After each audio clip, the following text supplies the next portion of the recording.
नमस्कार, war of state देख रहे हैं आप। मैं हूं आपके साथ पूजा। दिल्ली में बीजेपी की सरकार जबरदस्त काम कर रही है। एक वक्त था जब दिल्ली की जनता पानी की किल्लत का सामना कर रही थी और आज वो वक्त है जहां दिल्ली में पानी की किल्लत ना हो, जिसके लिए 1111 पानी के टैंकरों को सीएम रेखा गुप्ता ने हरी झंडी दिखाई है। इस मौके पर सीएम रेखा गुप्ता ने कहा कि पिछली सरकार में टैंकर माफियाओं के नाम पर पूरे सिस्टम में लीकेज थी, भ्रष्टाचार था, आम लोगों के लिए पानी भेजा जाता था लेकिन वो कहां जाता था किसी को पता नहीं चलता था।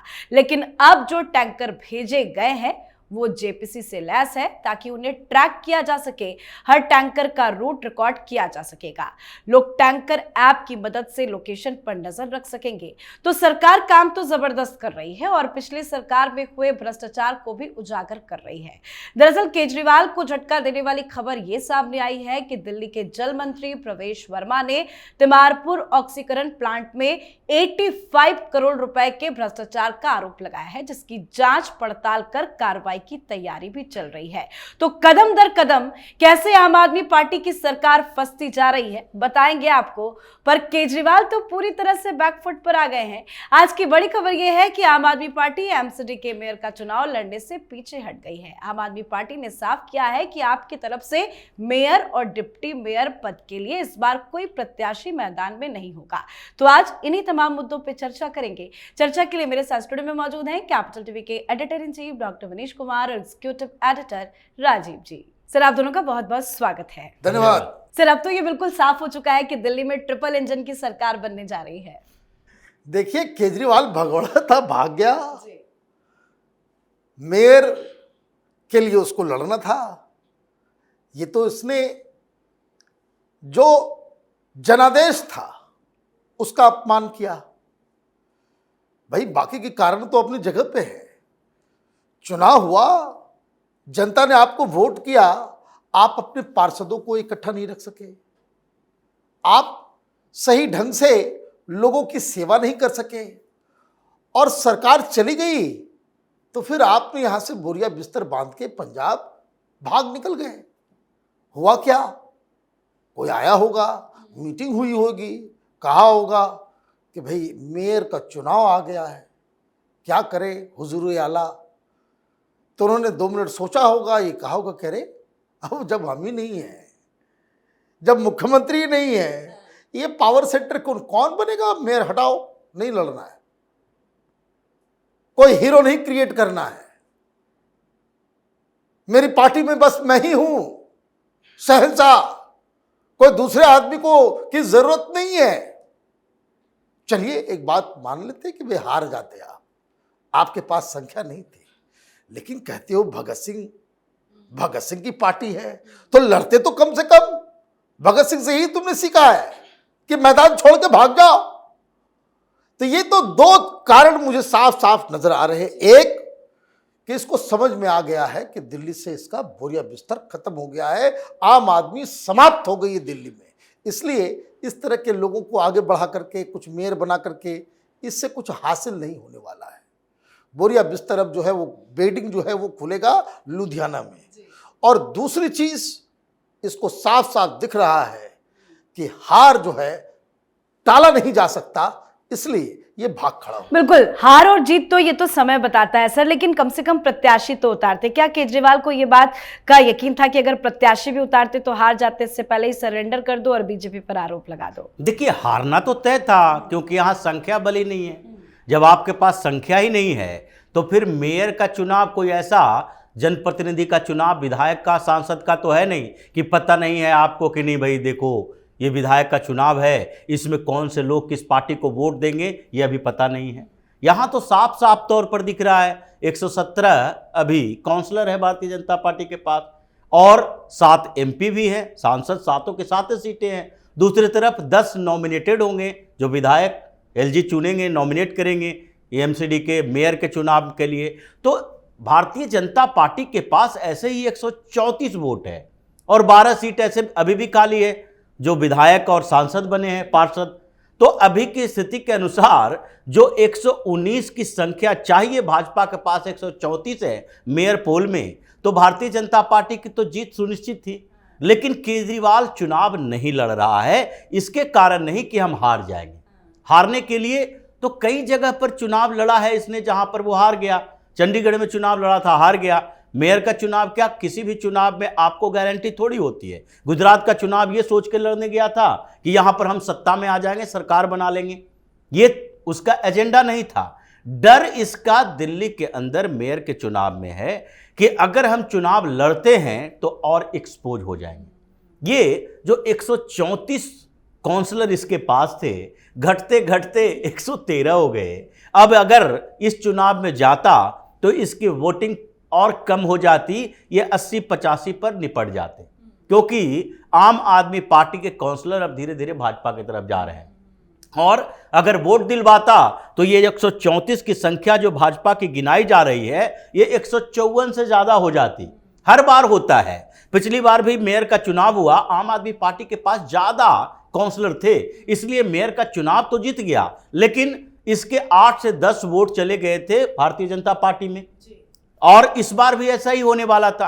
कांग्रेस अब इसको भाव नहीं दे रही है, 8 पार्षद उसके भी हैं, तो ये भी उसके सपोर्ट में तो वोट नहीं देती, वॉकआउट कर जाती कि नहीं, हम वोटिंग में पार्टिसिपेट नहीं करेंगे। लेकिन ये केजरीवाल को लग रहा था कि अगर हम वोटिंग में जाते हैं तो इसका मतलब है कि पार्टी फिर से टूटेगी, पार्षद गायब होंगे, वोट देंगे भाजपा को तो उसके पीछे पीछे और लोग जाएंगे, एमसीडी में भी सफाया हो जाएगा जैसे विधानसभा में हो गया है। ये डर था और इसलिए भारतीय जनता पार्टी ने दोहरी रणनीति अपनाई। जैसा डॉक्टर साहब ने कहा, ये तो पंजाब प्लान बना रहा है, तो क्या भारतीय जनता पार्टी पंजाब प्लान न बनाए?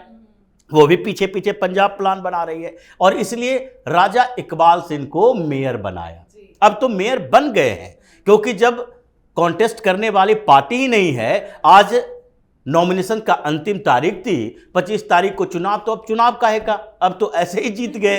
और सरदार राजा इकबाल सिंह नाम है उनका, जो अकालियों से के साथ राजनीति करते रहे, अकाली दल के साथ उनका पुराना संबंध है। अभी भी उनके परिवार के कई लोग अकाली दल के अंदर हैं, कई लोग परिवार में जो अकाली दल से जुड़े रहे हैं। अब ये सरदार मेयर रहेंगे दिल्ली के और वो पंजाब में भी जाएंगे चुनाव प्रचार के लिए।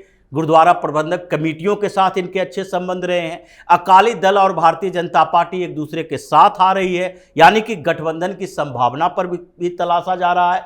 तो ये पंजाब से अरविंद केजरीवाल को भगाने के अभियान में भी भारतीय जनता पार्टी जुट चुकी है। लेकिन सर, ऐसे तो केजरीवाल का तो पूरी तरह से सफाया दिल्ली से हो जाएगा, कुछ भी अब नहीं बचा है। अब बचा कहाँ है, ये तो खुद वो जान रहा है, इसलिए तो वो भाग गया। लेकिन एक मौका था, अपनी अपीयरेंस तो दिखाते कम। भाई अपीयरेंस दिखाएगा तब जब वो उसको खुद को दिखाना होगा।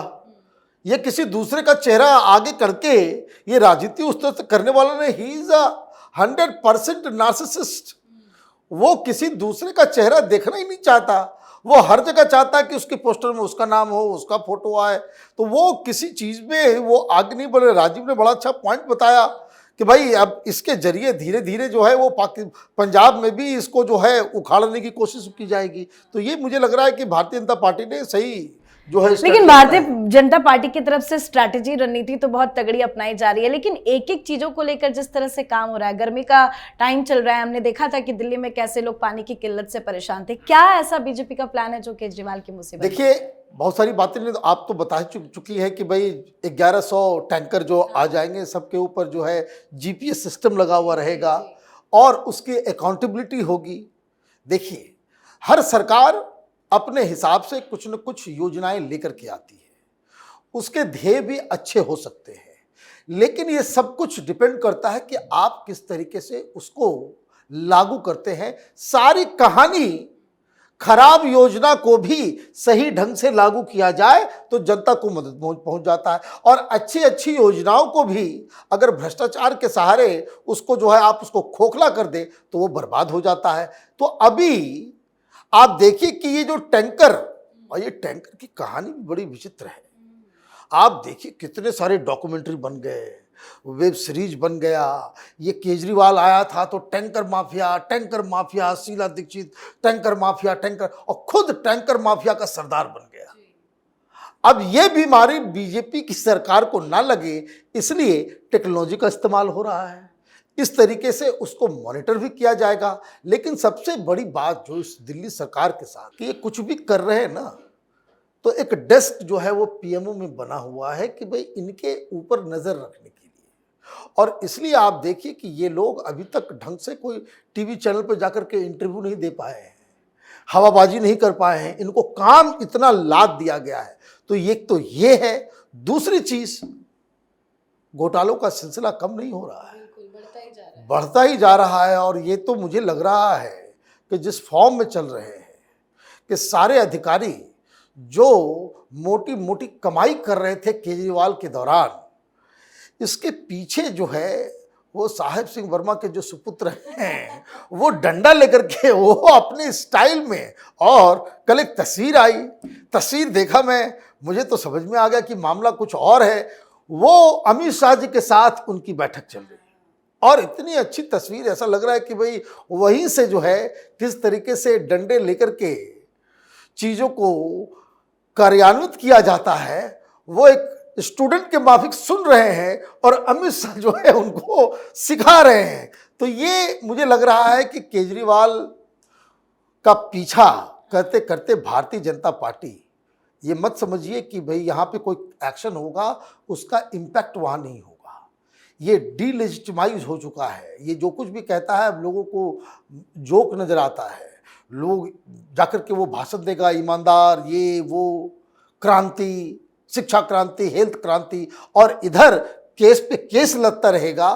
तो पंजाब में आम आदमी पार्टी तो ऑलरेडी गड्ढे में गिरी हुई है, इसको जमींदोज कर देगी बीजेपी। और वहां पे जीते ना जीते, क्या करे नहीं करे, वो अपनी जगह पे है, लेकिन केजरीवाल को नहीं छोड़ेगी बीजेपी, ये इन्होंने ये तो प्रण भी इन्होंने ले लिया है। लेकिन सर प्रवेश वर्मा जो 85 करोड़ के घोटाले का जिक्र कर रहे हैं, वो पूरा घोटाला क्या है ये पूरा मामला, और उस पर कैसे एक्शन और कार्रवाई की बात की जा रही है? देखिए, ये घोटालों की सरकार ही थी। ये कहा जाता है कीचड़ में केवल कमल ही नहीं खिलते, कुछ कीड़े मकोड़े भी पनप जाते हैं।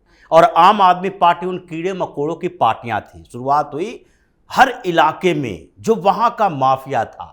कोई पानी माफिया है, कोई पानी ही सप्लाई कर रहा है, कोई टैंकर माफिया है, कोई वहाँ की व्यवस्थाएं देख रहा था, पहले से वो राशन माफिया था। इन सारे लोगों को भी जोड़ा और दूसरे लेवल पर उन लोगों को जोड़ा जो कि छोटे मोटे काम कर रहे थे, लोगों के बीच जाते थे। बैकअप कहाँ से था? बैकअप उन माफियाओं से था जो पैसे दे रहे थे, अब उसे कमाई भी करवानी थी। तो इसलिए ये केजरीवाल ने पहले सीखा कि शीला दीक्षित के समय में ये कैसे टैंकर माफिया काम करते हैं, कहाँ कहाँ समरसीबल जाता है और किन क्षेत्रों में ज़रूरत होती है उन क्षेत्रों में पानी की सप्लाई कम कर दो।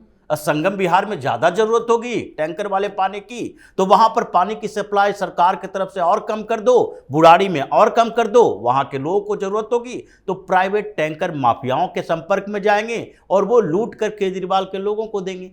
तो ये सारे डिपार्टमेंट इसके ऐसे ही चल रहे थे। इसीलिए तिमारपुर वजीराबाद में जो तालाब है, पौंड है, और जिसमें इन लोगों ने पैसे खर्च किए, जैसे वजीराबाद का भी रिपोर्ट यही आया था कि सौरभ भारद्वाज उस समय चिल्ला रहा था, चीख रहा था, वो बोल रहा था नहीं नहीं ऐसा हुआ नहीं। लेकिन रिपोर्ट एलजी के इन्वेस्टिगेशन के बाद आई कि देखिए इसने 3 साल के लिए टेंडर दिया है कंपनी को कि वहां से कीचड़ निकालना है, उसकी गहराई ज्यादा करनी है ताकि बरसात का पानी ज्यादा समय तक रह सके। आगे ट्रीटमेंट प्लांट जो लगा है उससे दिल्ली के लोगों को पानी गर्मियों में उपलब्ध हो सके, लेकिन उसमें सिर्फ कागज पर कार्रवाई हुई और कीचड़ धीरे धीरे बढ़ता गया। उसकी जो गहराई होनी चाहिए तालाब की वो 3 मीटर होनी चाहिए, वो 1 मीटर के आसपास सिमट गया, पानी ही नहीं है। तो उसी तरीके से तिमारपुर में भी है। इन लोगों ने टेंडर दिए और ऑक्सीकरण यंत्र लगाए, यंत्र कागज पर रहे,